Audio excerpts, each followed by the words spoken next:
The Boston Celtics are one of the most slept on teams, in my humble opinion, that quite frankly nobody asks for. But going into the season, like I said, they are one of the most slept on teams. I think I understand quite why they're slept on.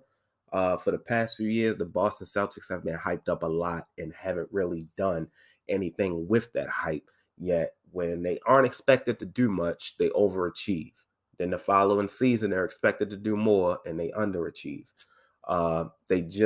They kind of, how can I say, not necessarily rebuilt the team, but restructured the team a bit while also bringing in some of the same pieces from last season and an old face who may actually help the team more than expected. This team, I think the direction that the team is going in is the right direction, not only building around Jason Tatum, but building around Jaylen Brown as their undoubted second best player, which he is. I believe when they brought in Kemba Walker 2 seasons ago, the intentions were right. The intentions were correct.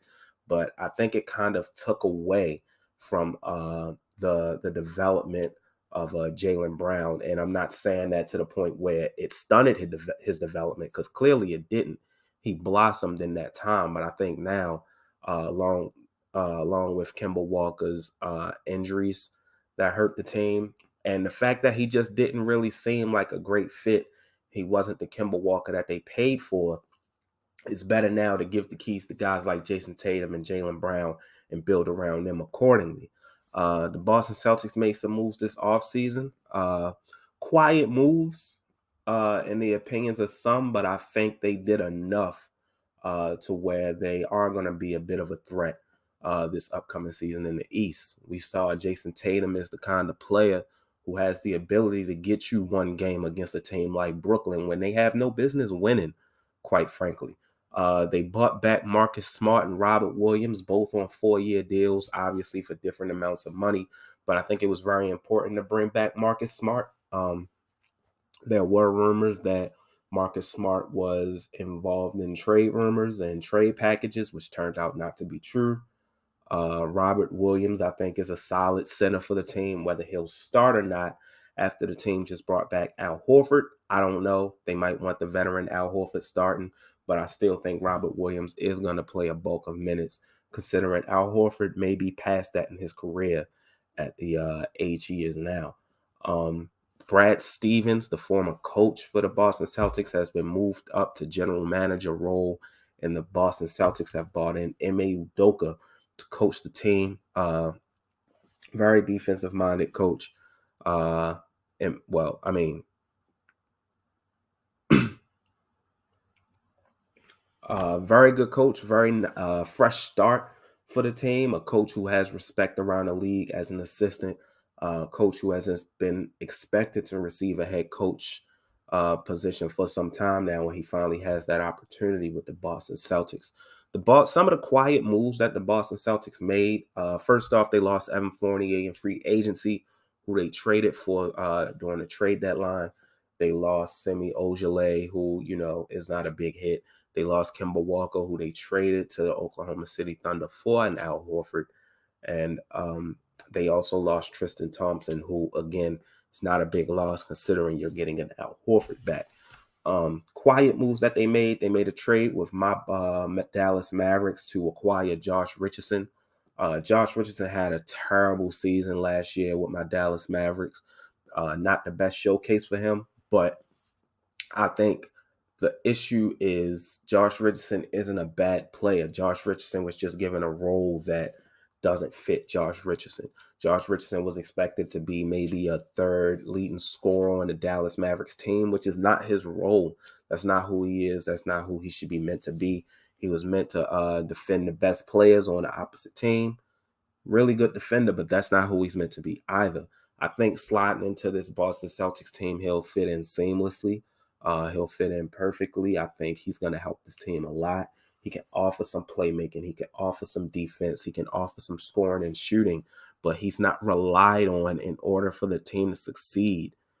In order for the team to succeed, those things are not relied on for him, if that makes sense, if I'm making that make sense.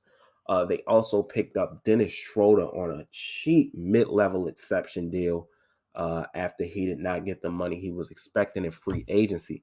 I think him being their starting point guard, or maybe that Marcus Smart will be the starting point guard, Schroeder will be the point guard off the bench. He's going to offer a lot of scoring for them. Dennis Schroeder is not a bad player by any means. He was just recently in the Sixth Man of the Year discussion when he was with the Oklahoma City Thunder 2 seasons ago. That's not for nothing. I think he can offer this team a lot. I think the best position for him would be to come off the bench and then start Marcus Smart. This team doesn't really have a true point guard. They just have three different players who can run some point guard interchangeably with Josh Richardson, Marcus Smart, and Dennis Schroeder. But nonetheless, I do believe he's going to help the team. They also added Chris Dunn, who might get some more minutes, who is more of a true point guard than those other three players I mentioned. But I'm not expecting him to get a lot of minutes either. I would love to see if Jaylen Brown is able to take another leap at this point. I'll put it past him, because when he got that deal that I felt like was too much money for him, I was like, man, is Jaylen Brown really going to take another leap? And he did. So I think the Boston Celtics can easily finish a top 5 team in the East. I wouldn't be surprised if they shocked people, including myself, and finished higher. I'm not naming them contenders. I just think, they can shock some people in the regular season and also give some teams some fits in the playoffs.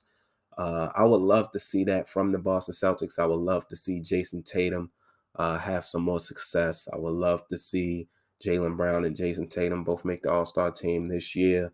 I believe they made it together last year. I could be mistaken. But if you're a Boston Celtics fan, what's your expectations for the team? Are you under the impression that they can finish top 5? Do you think they'll finish lower? Are you excited about the small moves that they made that I feel personally improved the team a lot? Let me know in the comment section down below. Make sure you like the video and hit the subscribe button. Don't forget to ding the notification bell so you know when your team video drops. And I'll holler at y'all tomorrow. Peace.